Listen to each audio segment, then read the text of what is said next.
Welcome to Zennurgy, the interactive podcast providing resources for building a better life. I am Zennurgy. I'm your conduit, your coach, and your catalyst to that better life. A coach draws out hidden potential in the subject. A conduit provides a connection, and a catalyst sparks change. And today I'm going to connect you to author Elizabeth Brown, the author of 2 books. The first is called Sour Lemonade, and what is the name of the other book? Unwanted Confessions Confirmed. Awesome. So we are here today to talk about discipline and her life and how discipline has played a role in the writing of her books. So I always put several topics on my podcast guest list, and discipline was one of them. So what made you pick that topic? I chose discipline because within the last 4 years, I've had to learn a lot of discipline. I've gone through a lot of family deaths, and they were all people that were really, really close to me, my grandparents, my sister. And through that time, I picked up this habit, this addiction, and I had to learn some self-control and some discipline and kind of figure out where I was at in my life and where I wanted to be. That required a lot of discipline because without it, I wouldn't be here and I wouldn't have written 2 books. I know losing family is really hard, and you have to adapt to that loss, and it can send you into a spiral of all kinds of feelings. So I can understand how you ended up having to deal with some addiction there, and discipline, and trying to come out of that is really important. And also, you are right, writing a book is really difficult. My first finished book is still unpublished. I sent it to an agent who wanted a lot of changes, and I got overwhelmed with all the changes he wanted. And I ended up putting that book on a shelf, and I published some nonfiction mini books instead. So just getting a book finished requires a lot of discipline. It does. And I wrote both of my books at the same time.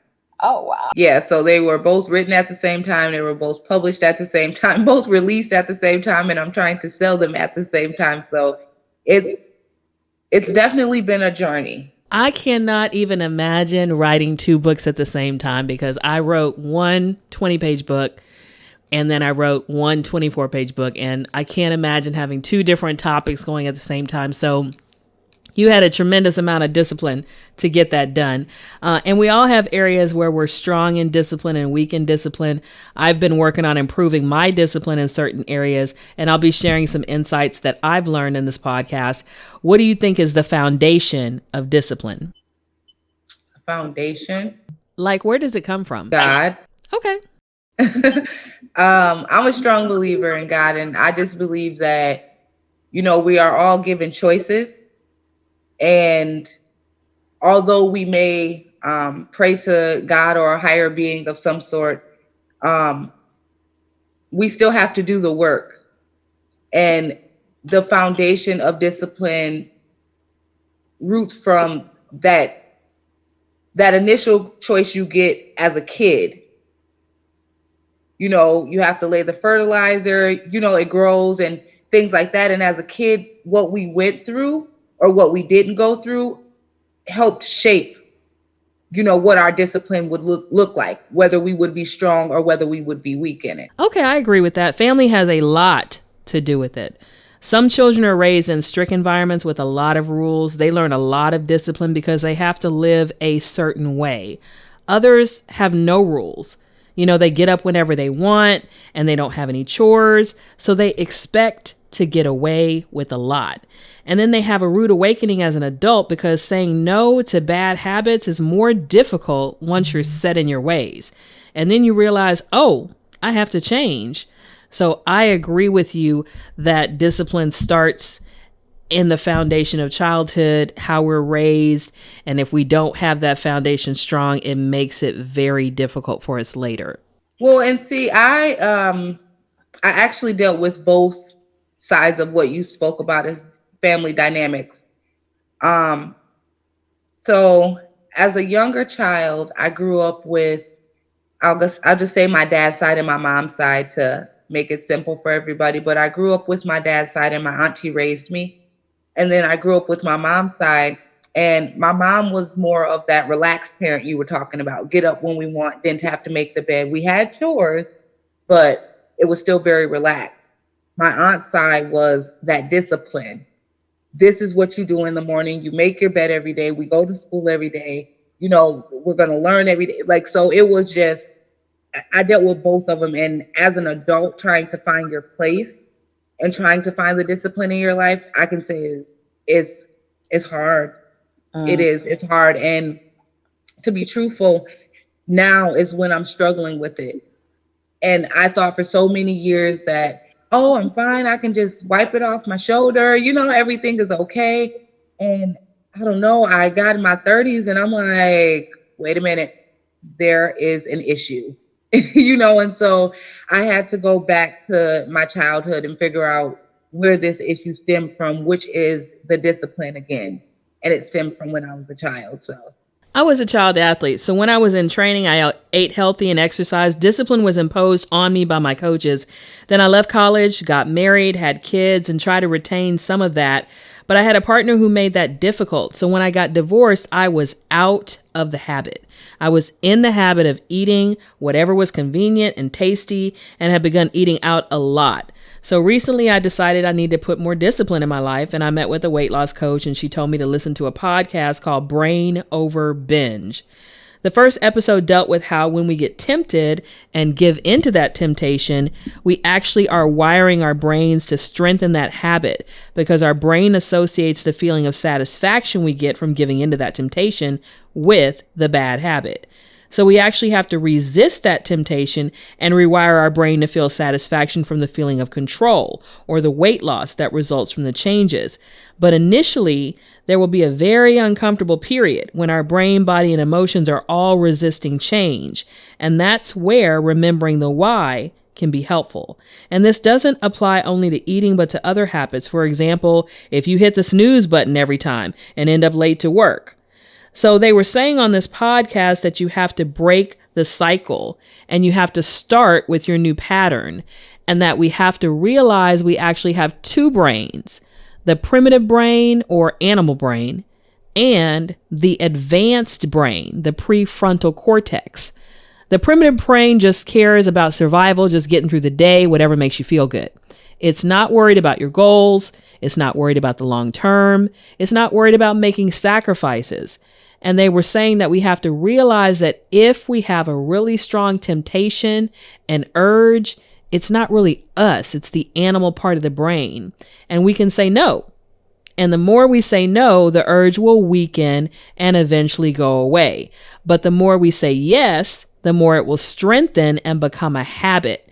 So we have to break the cycle and then retrain the animal brain to crave better habits.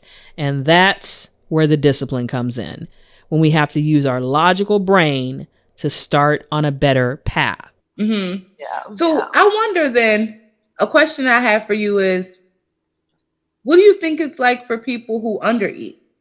Do you think it would be the same process as far as discipline? Well, this podcast was for emotional eaters, bingers, and anorexics, all of that. So basically, someone who is undereating is still following a similar pattern, except their temptation is to deny their hunger signals. So they have to say to themselves, to be healthy, I need to learn to give in to my hunger and eat. Not when I'm starving to death, but when I'm hungry. To eat adequately so that I'm not underfed or overfed, but adequately fed. And they were saying not to focus on the emotions that come with the urges, because one time it might be fear, another time anger, another time loneliness, but the habit is the habit. Sometimes we get caught up in thinking we got to fix the fear or fix the hatred or the anger, but we really have to focus on interrupting the habit and realizing that it's just our emotions and our animal brain talking and not really the real us that might want to have a better life. So this podcast was saying there's a need to realize that your brain has to get used to the new pattern, and it takes time to rewire your brain. It takes 30, 60, or 90 days to make a new habit, and that we can't gauge our success or our progress by our emotions, because we just feel emotions, and those emotions come just because they're triggered by whatever triggers them. So we can't say, oh, I'm angry or I'm upset, that must mean I'm not making progress, because our brain still has to be given time to rewire itself, and we just have to not give into the urges when our emotions are saying, I'm hungry, I want some comfort food, or I'm sad, I want some comfort food. We can't give into those urges. We have to be aware that it's an urge. And it also is not because I'm broken or flawed or weak. It's just a habit. It's a pattern. And we have to expect that we're going to mess up sometimes. We're going to give into that urge every now and then, but we have to get right back up. And the next time we have an urge, that's when we exercise that discipline and we start to build momentum towards the new goal. So maybe we give in, 5 times out of 7 times the first time we try to change. And then next time we give in only 2 times out of 7 times. That's still progress. So I also just finished reading a book called Atomic Habits, which talked about how to realize that certain cues can lead to certain behaviors automatically because of our brain wiring. It's called automaticity, and it's also tied to identity. We've gotten used to thinking of ourselves as certain types of people. So when we try to change, we also have to change our mindset, because it's easy for us to fall back in the habit of acting that past way because we're so used to it. It's our pattern.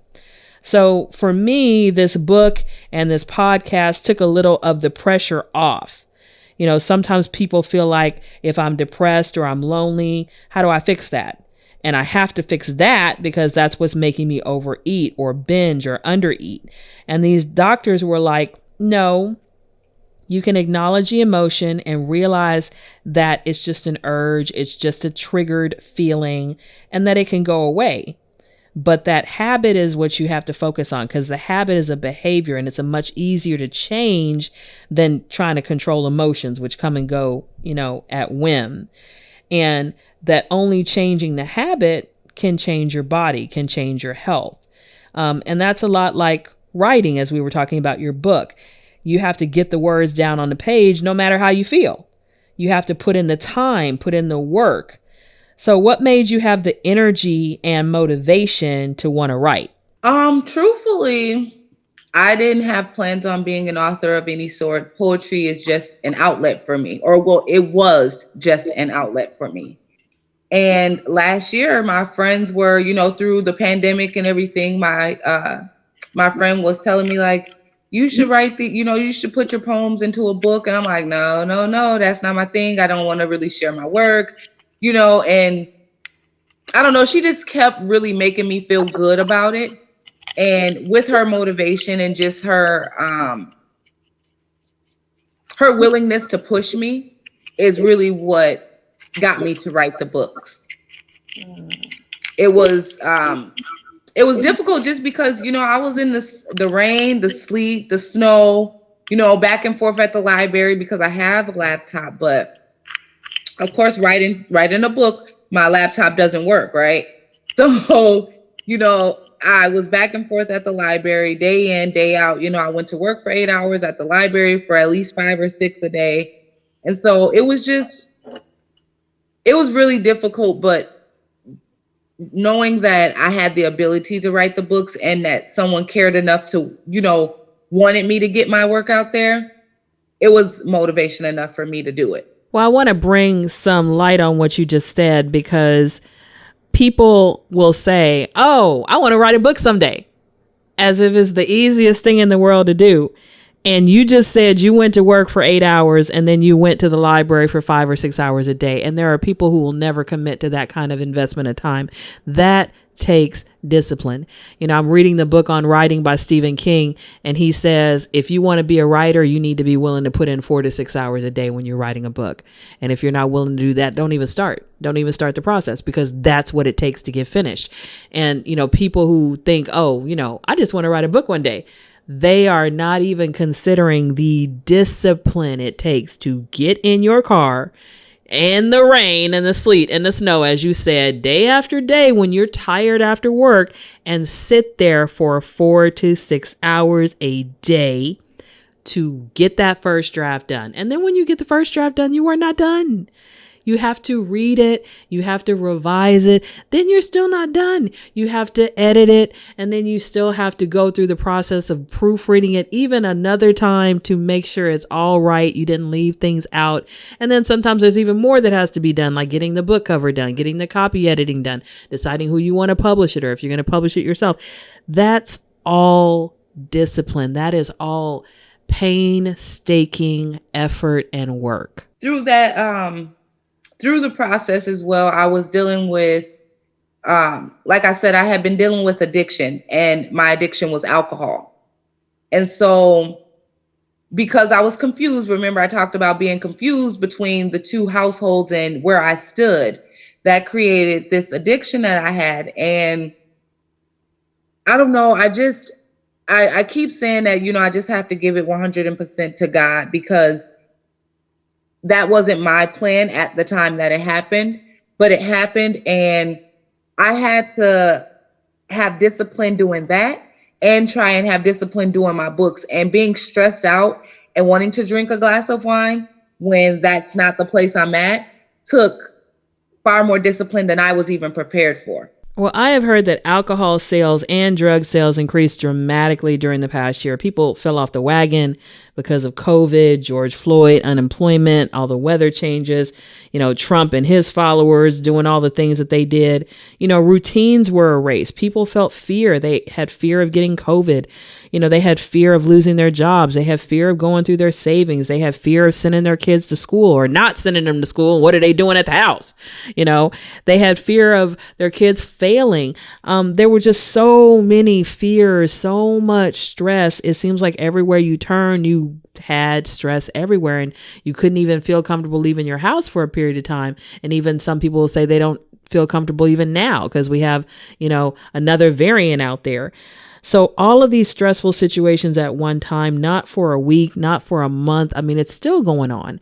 And in the middle of that, you're trying to be productive. In the middle of that, you're trying to put your thoughts on paper, which is kind of stressful at times because you want to get it right. You want to have something that's a good product, something you can be proud of, so there's also that added stress. But, it's amazing that you were able to exercise the discipline to stay sober and to also complete a massive project, like I already said, going to work 8 hours a day and then writing 4 to 6 hours every evening. I mean, that is dedication and discipline, at a high level. And so I commend you for that. It was like the go-to. I'm stressed. I'm going to go to this. I'm worried. I'm going to go to this, just for nothing. I'm going to go to this, and so it's extremely difficult. Extremely difficult. You had to deal with all these situations without that outlet that all of your friends and your family may have been using. You mentioned that your faith helped you. I literally can't give credit to anything else. And I'll just explain the story really quickly. So in 2019, New Year's came and I partied and I had a good time with my family. It was great. And then January 1st, I thought, hey, I'm going to take my box of wine home. I'm going to have me a glass. I'm going to now just unwind. Well, I put my box of wine in my refrigerator and never touched it again. That's really how it went. I never touched it again. Friends and family that came over, I offered them some wine. I have tons of wine cups. So I just started putting juice in it. And still, I have not taken the action to go to the liquor store and buy anything to drink. Doesn't mean that I haven't thought about it in stressful situations, but the thought wasn't strong enough for me to get up and go. And that's a part of that discipline that we're talking about. That discipline and self-control, and not feeding the habit. So I can't give credit to anything else outside of my higher being, which, is God, because I had plans on drinking and he said, no, you don't. Never again. Yeah, I understand that when you have a plan and then you have something inside you that says no, never again. And then you may have those urges come up again, but there's something inside you that's still pushing and saying, no, that was the last time, the very last time that you're going to do that. And there seems to be that shift within, like you look at yourself differently. I think about that movie, when Tina Turner, What's Love Got to Do with It? When Angela Bassett is sitting there playing Tina Turner and she's all bloody and she's doing her Nam Myoho Rangenkyo, and then she looks in the mirror and she sees herself and she's stunned because she didn't even know that she looked like that, all beaten and bloody. And there's this sudden shift and she just gets up, grabs her things and runs out into, the lobby across the way, and she says, "Hey, I'm Tina Turner. I need a room. My husband beat me. I'll pay you back." So there was that sudden, no, this is the last time. This is the last time. And you can't go back after that. And that, because that change just feels so definite and feels set in stone. And you almost feel like you see yourself like in this different light. You see yourself and you want to be a different person. And I love that, the way that you describe that, because it takes me back to the book that I mentioned already, Atomic Habits, when he was talking about when we see ourselves and we recognize our identity and that we want to be a different person. We want to get away from those things that have kind of bandaged us or hurt us, or, that have just caused us to be where we don't want to be. So that resonated with my experience. And then thinking back to that Brain Over Binge podcast, when they were talking about how we have to make certain decisions, that certain things are not an option. It's just not an option to go back to that. Because if we give ourselves excuses or permission to slide back, we will fail. And we just have to say, no, this isn't healthy. It's not helpful. And it's simply not an option. It doesn't matter whether I feel sad, angry, frustrated. Those are just feelings. And I'm not tied to those feelings. I don't have to give in to those feelings, because this is not an option. I've had this epiphany about myself. I feel different. I want to do something different. And I am going to exercise the discipline it takes to step into this different life. That's just how it worked out for me. Other people, many people have different stories and how things happen for them. I was told that this is one of the easiest kind of sobriety stories. And I'm like, well, it may be easy, but the road it took to get here was not. So, people like to use the word easy, and they're not in your shoes. And they don't know. I mean, you talked about having deaths in your family. You talked about the sacrifices that you made to make this book. And your struggles are your struggles. And on the outside, they may say, oh, it's so easy. You just made a decision and you walked away. And it's hardly ever that easy. It just looks that easy from the outside. So, when we're hurting, when we're struggling, we're looking for relief. You said that was your go-to. Giving up the thing that is your go-to is not easy. Because as soon as you get stressed, you said that's what you went to. As soon as anything happened, that's what you went to. You used it to celebrate. You used it when, you were down, depressed, lonely, frustrated, all those feelings. That's what you went to, so you had to redefine how you were going to deal with your emotions. You had to redefine how you were going to care for yourself, how you were going to celebrate. And you couldn't just give in to the temptation at that moment. So people saying it's easy just because you didn't have some, near-death experience does not mean that it was easy. So that's, something that I wanted to give you credit for, because, I don't think that that's easy. When we change, we have to come up with different things to replace those things, those go-tos. So it might be, taking a nap, talking to someone who's supportive, reading a good book, walking along a nature trail, getting a massage, taking a hot bath, those things that are good for your body, mind, soul, and spirit. We also have to ask ourselves questions like, how am I going to feel an hour from now? How am I going to feel tomorrow? And if I'm not going to feel good about what I'm doing, then let me not give in to that feeling. Let that feeling pass. I understand that I had that urge. I'm human. I had an urge, but I don't have to follow that urge. That urge is not me. It's just a feeling that showed up. It's just, an urge. It's not who I am. It's not my identity. I don't have to give into it. It was so bad for me. I think it's funny now, but at the time, I didn't realize how much damage it had done to me and my life, and just the place that I wanted to be. Is I was talking with my therapist, and she would tell me, like, Lizzie, just take some self-care, just relax, unwind. During that time when she took that, instead of taking it the way she actually meant it, to me, that meant, okay, it's okay to go to the liquor store. It's okay to drink some wine. It's okay to call people and let them know your feelings during this time. This is all okay because it's self-care and I'm getting it out, when truthfully I was doing nothing but hurting myself. And so it's just like knowing what actual self-care is now, and knowing what I wanted self-care to be, what I made self-care. You're right. It's a out-of-body experience. It is completely, your eyes are so open to just different things. You're so observant. It's like an alert, like you're just aware of everything. So that's how I feel right now. It's just that my eyes are wide open. Of course, people call when I'm having an interview. I'm sorry if you guys could hear that. So, yeah, it's an out-of-body experience for sure. Isn't it just amazing how you can't wait to be 18, right? And then you can't wait to be 21, and then all the clubs are 25 and 30 plus. So now you can't wait to be 25, and then you can't wait to be 30, and you hit 30, and you're like, wait a minute, everything I was doing before was wrong. Everything. I really like what you just said. I think it was really powerful about really being able to see where you were previously wrong.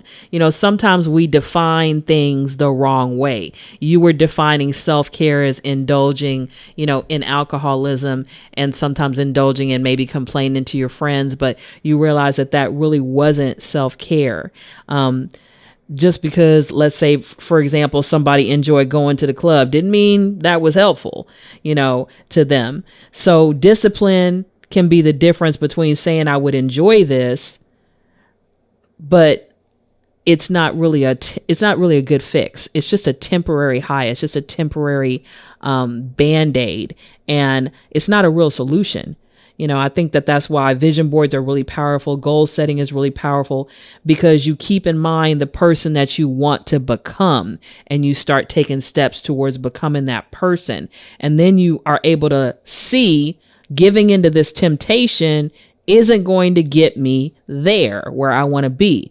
So it's another way to tweak your identity.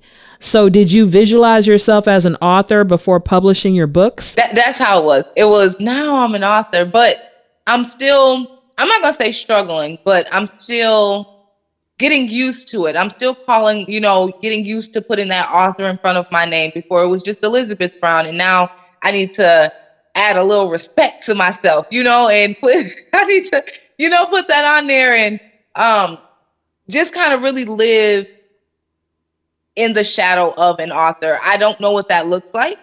And so I'm still just going to be myself, regardless of what have you, until I learn differently. But my work and my books reflect who I am. And I'm fun. I'm a good person. Like I'm a great person, but as you said, we're human. Right. So I have flaws just like anyone else, and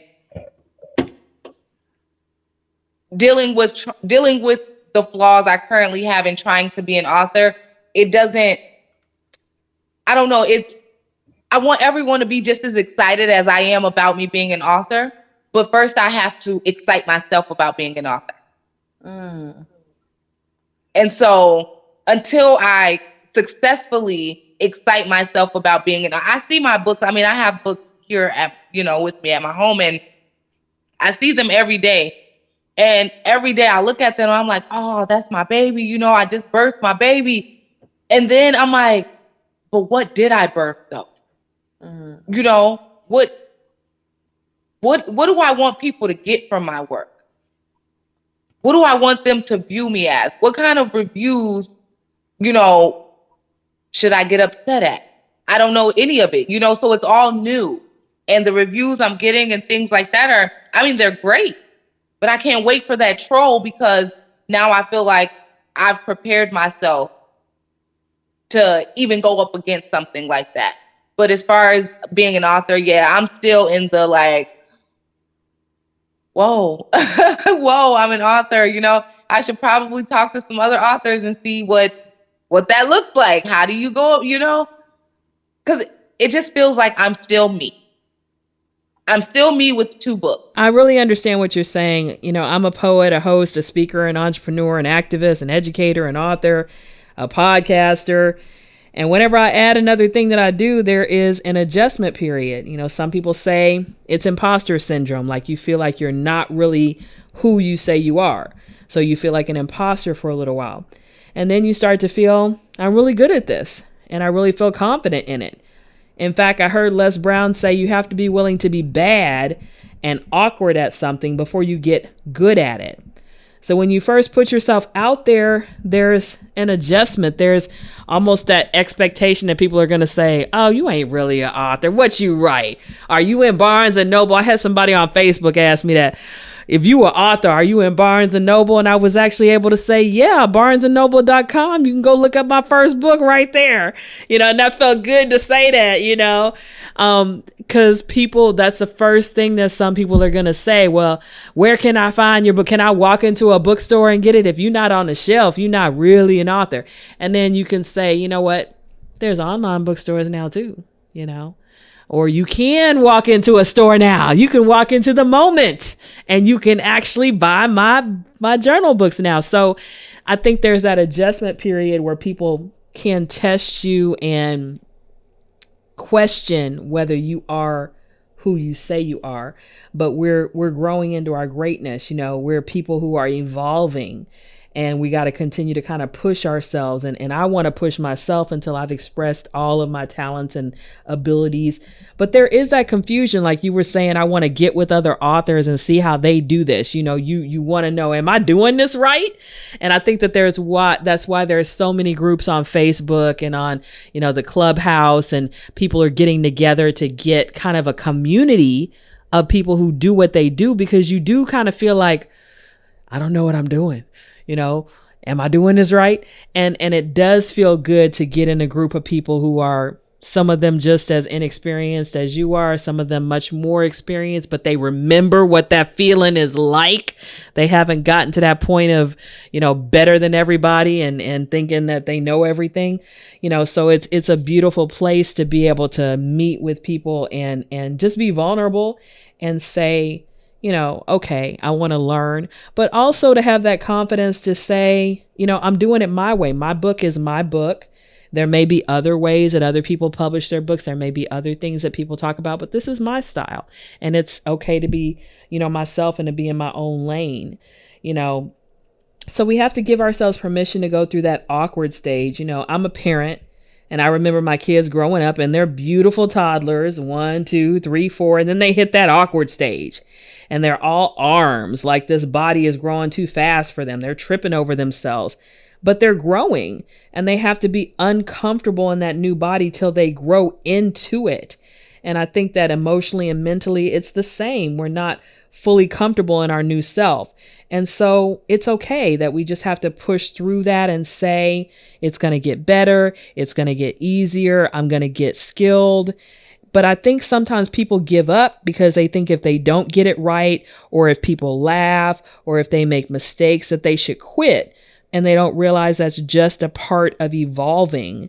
And so I love it when people come on here like you and they're transparent and they share their journey, so that the people who are listening or the people who are viewing that might be scared to step into that author role, or scared to step into that new business, or scared to try that new job, or even to ask that girl out on a date, or for the woman to ask the guy out on a date, they can be like, you know what? It's okay for me to feel the fear and do it anyway. It's okay for me to feel insecure and still say, hey, what's the worst that could happen? They could say no. It's okay for me to feel like an imposter, but know that I really want to try and give it my best. So we can actually say we did it, and you don't know exactly what's going to happen until you do it. But then you could have this massive success. And then when you walk through your house, like you were saying, you can look at your 2 books on your shelf that you completed because you put that discipline, into your life, and you made the sacrifices to get it done. And now you have the fruit of it. And so that's a really powerful thing when you believe in yourself and you put that discipline in your life to get it done, and even to push past your past fears and your past insecurities and just get it done. It's definitely trial and error. I realized that I had got all these books printed, because I'm putting the carriage in front of the horse now. I'm like, okay, yes, I got my books written, they're in this software that I want, and go on, moving on, so on and so forth. And I got these books and realized how many errors I had in the book. I mean, it wasn't a ton, but there was still some that I'm like, oh, well, this should probably be fixed. I hope no one catches that, but it's all a process, and it is about growing. And like my brother said to me one time, he said, if you think about it, not until we're in our 30s are we trying to find our smile. And he said, well, think about it.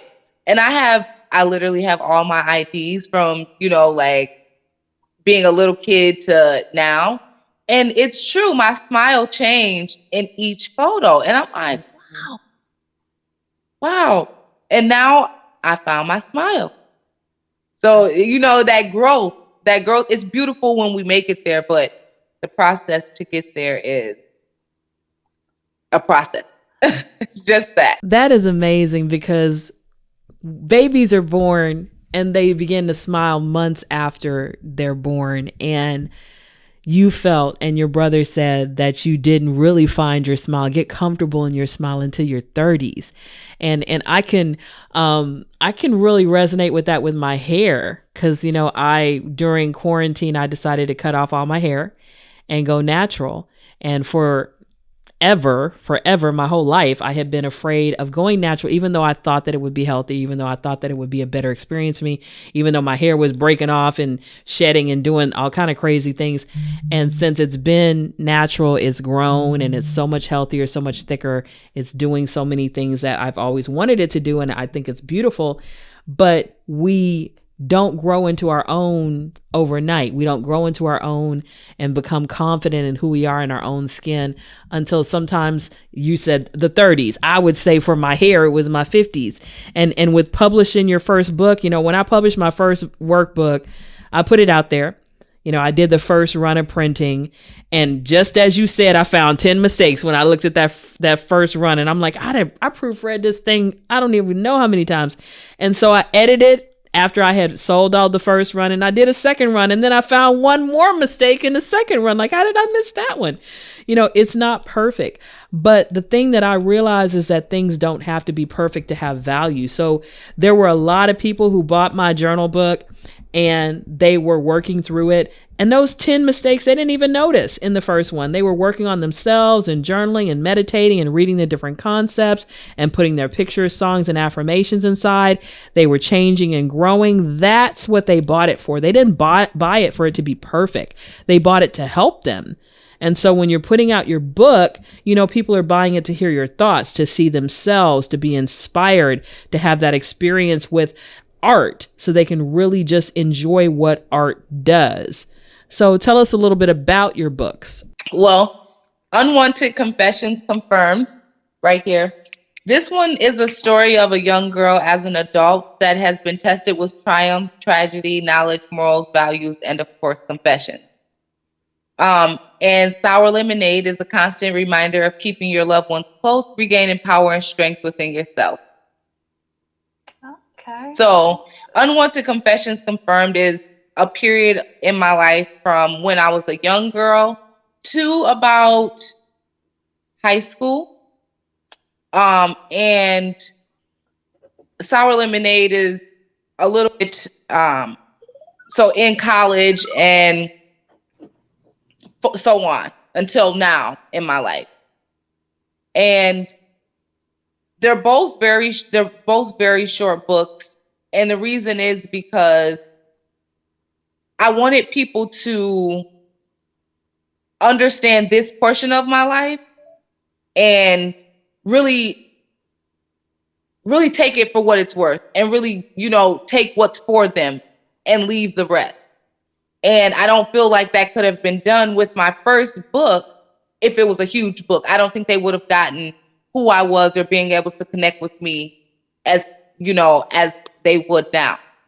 And then Sour Lemonade is about 45 pages. And that's because it's a lot of, like I said, I had a lot of death in my family. And I was trying to still find my place. And I was still trying to regain that power, regain that strength. I was trying to do what I didn't know I could do. And it just reflects that. That's what Sour Lemonade reflects. It reflects pain, hurt, but it also reflects taking my voice back in one way or the next. I like what you just said. I was trying to do what I didn't know I could do. And that's what a lot of people who are getting ready to do something new, they are at that point. They're like, I want to do this, but I'm not exactly sure how to do it. And sometimes you just have to take that first step, the first thing that you get an urge to do, the first thing that you decide to do. It may mean you take a class. One of my guests that I interviewed last week, he talked about how his wife gave him a camera and a $5 class on a class on Groupon, a $5 class on Groupon for photography, because she saw a talent in him, and he didn't know how to take a picture, professionally, but he took that class. And so sometimes, just like you said, we're trying to do what we didn't know we could do, but we feel we can do it. So we take that risks. I was talking with my grandson who's 5, and I told him the story of the little engine that could. The little engine that could got passed over because he was too small of an engine. And they kept saying, you cannot make it up this mountain because you're not going to be able to drag the cargo because you're just too small. But the little engine that could said, I think I can. And then he just chugged up the mountain. And when he was going up the mountain, he did start to slide back. But he kept saying, I think I can. And he ended up going over the mountain and getting to his destination. So I think that we have to be that little engine that could, and we have to exercise that discipline to just move forward and push ourselves because we believe in our potential, and we have to move out of our comfort zone and move toward our goals. But the discipline comes in doing something every day, to making a plan and working on it every day, working on it consistently, so that we're actually getting progress. We're actually growing. And so I really love what you said about, I was trying to do what I didn't know I could do. Because sometimes you don't know, you just feel, you just think, and you have to go with that belief in your heart, that spark in your heart, that desire in your heart. It's almost too hard to believe in, but you choose to believe in it anyway. And it's like having that discipline that you're talking about, and then you got that one voice. It's that one voice. You don't know where it comes from. But the voice appears, and it's like, no, just relax today. And then every day you're relaxing, and you're relaxing some more until you realize that you've lost discipline and you've lost what your goal was. Everyone has to have their system. One of the things that helped me to be more disciplined was getting a passion planner. Every week has a space to write a priority and that week's goals. There's a space for appointments. And I really like being able to check things off in that planner, being able to put stickers by things that I had accomplished so that the tasks were tangible. I could see if I had or I had not accomplished my plans. It made me more accountable than just keeping plans in my head where they were sometimes forgotten. Now my plans were staring me in the face. And now I literally open my planner and I can see what I've accomplished every single day. I can see all the stickers. I can see all the highlights. I can see all the check marks.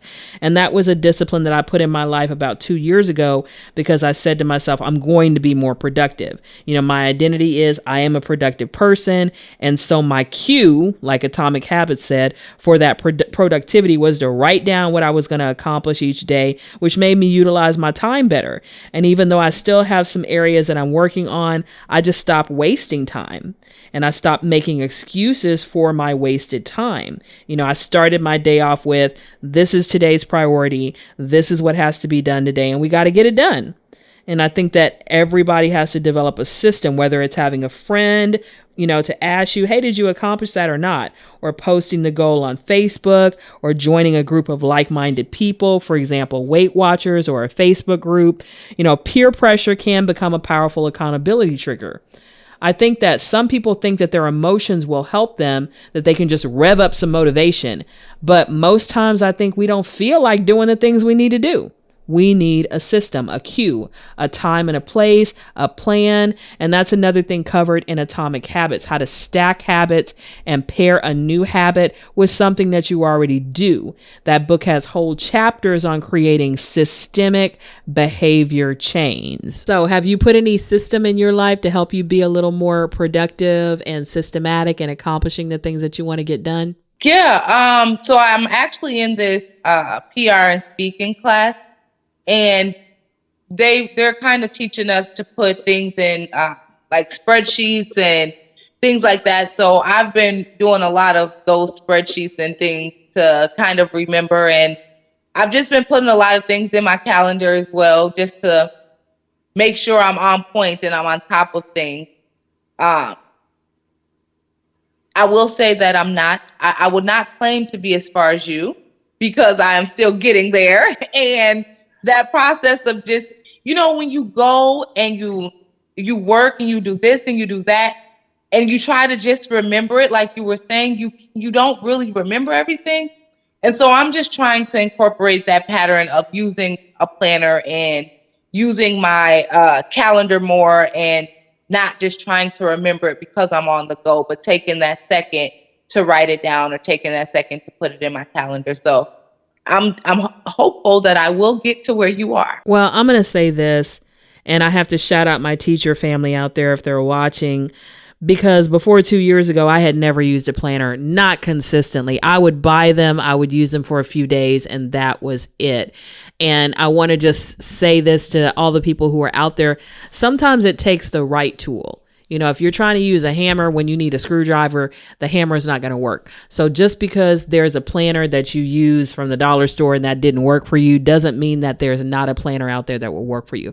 Or with journaling, just because you bought a journal and you never finish it doesn't mean that there's not a journal out there that you can use, like mine, you know, that has different prompts for each day and it's short.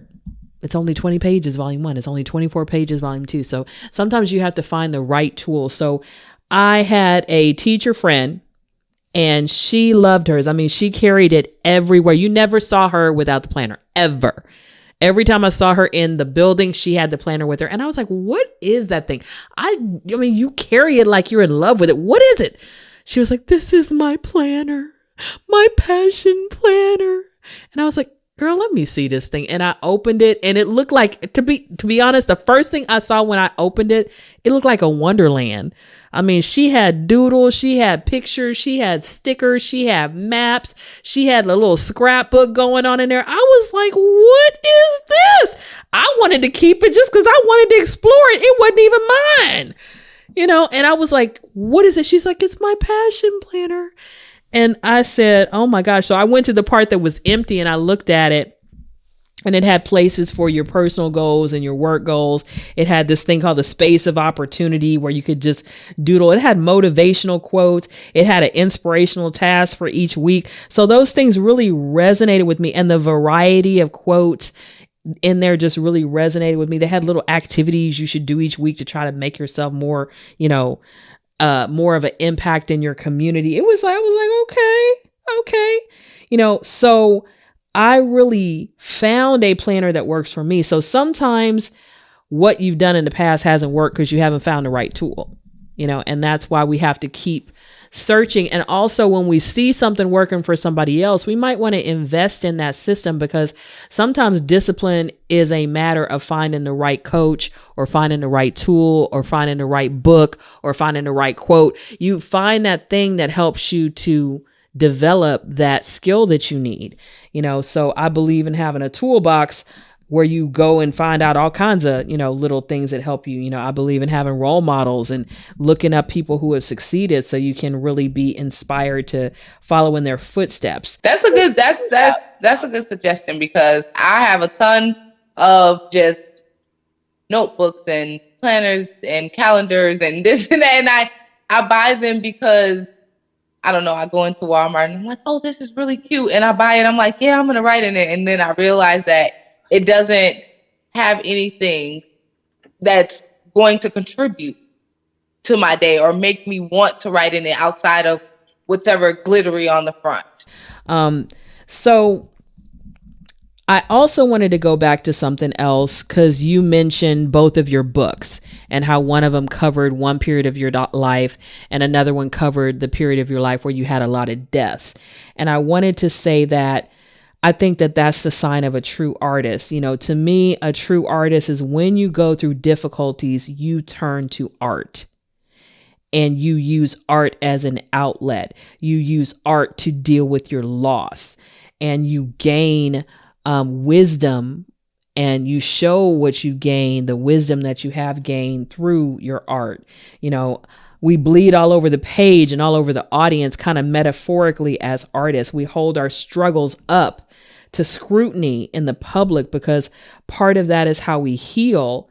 And another part of it is just what we feel we were put here to do. So I also wanted to not just let that go unsaid, that I think that true artists really do bring that magnifying glass to their pain, and they show the beauty in the shadow, the resurrection from the ashes. And they show that pain isn't the end. It can be the beginning. It can be a jump off point for something greater and better, and how we can come back from all kinds of losses. That's a challenge in itself, just finding your purpose.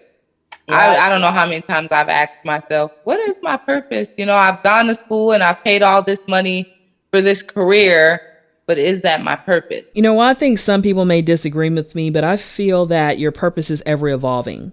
When I was in my 20s, I felt that my purpose was to teach young people and to really inspire them to be the most that they could be. And that's probably why the Passion Planner also really resonates with me, because it has those motivational quotes. I'm inspired by words. And when I read a new quote, because I always like to learn new things, and it gives me something I need to do with that, I'm inspired. I feel like, okay, my purpose for this week is to focus on that quote and to get my things done, but also to do this inspirational thing.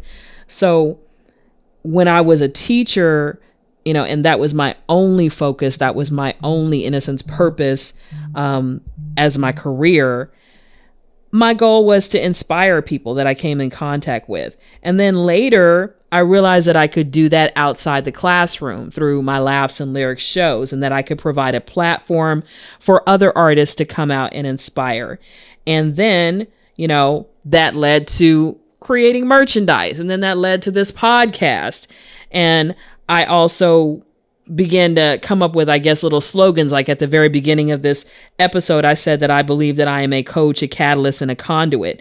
And so those three words, that's my purpose. So once I just saw myself as a teacher, and I just saw myself in the classroom. And then now I see myself as a coach, a catalyst, and a conduit. And I see myself as that wherever I go. If I'm networking, I'm still that. If I'm on the podcast, I'm still that. If if my merchandise is away from me online, I have still produced that merch that is going out and doing that. So I think that your purpose can definitely evolve. And that I think sometimes we think that there is one purpose, but I don't think that anymore. I think that there can be 2, 3, 4, a dozen, and they can all be interrelated, so I think that a person should do that first thing that they feel is their purpose, and then let their service evolve. And then I think sometimes other people tell you your purpose. I remember, when I first started the show Laughs and Lyrics, I had so many people coming up to me and saying, you connect people from all different backgrounds, all different ages, all different genres of music, all different genres of the arts, of poetry, of comedy. And I never really saw myself that way. So that was where the word conduit came from. Other people told me I was a connector, and I said, they're right. I am a connector. That's one of my purposes. So I think, and I think we were talking about before about feeling like an imposter. I think people told me that for a full year before I started to even call myself that, because it took time for my self-image to evolve and for me to give myself credit for the fact that, hey, this is a gift that I have. I didn't do anything to earn this. This is just something that comes naturally to me. And I think that sometimes that's also a problem with people wanting to find their purpose. They think that their purpose has to be something that they work at or that they developed in school or some kind of skill. Sometimes your purpose is just a gift that was God-given. You didn't do anything for it. It just comes naturally to you. And that is a purpose too. And I also think that there comes a responsibility when you realize what your purpose is. So when you have a door that's open to you to use, your skills and talents and abilities to further that purpose, then you need to do it. You need to walk in that purpose, to walk in that divine calling in a sense. And so, I think that I don't think that you have to look for your purpose in a sense. I think you just have to be aware when it's shown to you. I think it's one of those things where if you are listening and if you are paying attention, it will be shown to you, and it may be shown to you multiple times. You might be like you get hit on the head, who was that scientist, Newton? The apple hit him on the head and then he came up with a theory of relativity or something like that. I may be getting my theories mixed up, but it may be that kind of thing where it just kind of conks you on the head and you're like, oh, this must be my purpose, and you weren't even looking for it. It just kind of fell in your lap. Okay. Well, they can find me on Facebook at Lizzie Brown, Lizzy Brown. Or they can find me on Instagram at Beauty, BEAUTII 28. So I've been having, a little bit of trouble with getting my paperbacks on Amazon. So if anyone would like a hard copy or a paperback copy of my book, you can message me on Facebook, that Lizzie Brown, or you can DM me on Instagram to get a hard copy. Otherwise, if you would like it in the ebook format, then you can go on Amazon and get it. And I'll just show you the books one more time. Unwanted Confessions Confirmed, and then Sour Lemonade. Awesome. So we both are authors on here and we have our books. So for the people out there in the audience looking for some good reading materials that inspire you and get you to thinking about how to move through challenges, you can order from each of us. I also have other motivational materials like magnetic bookmarks with inspirational sayings, cards with positive affirmations, a personal development package, and inspirational and Afrocentric merchandise at www.laughsandlyrics.com/shop and laughs in the letter N lyricsmerch.com. I want to thank you guys for tuning in or viewing on YouTube and other social media platforms. Please like a review on Apple Podcasts, subscribe and share. Please reach out on my website if you would like to be a guest on the Zennurgy show, and please support author Elizabeth Brown and her books. Again, thank you guys for being with us today, and check out and share the other 42 episodes of Zennurgy. Finally, may you walk in Zennurgy.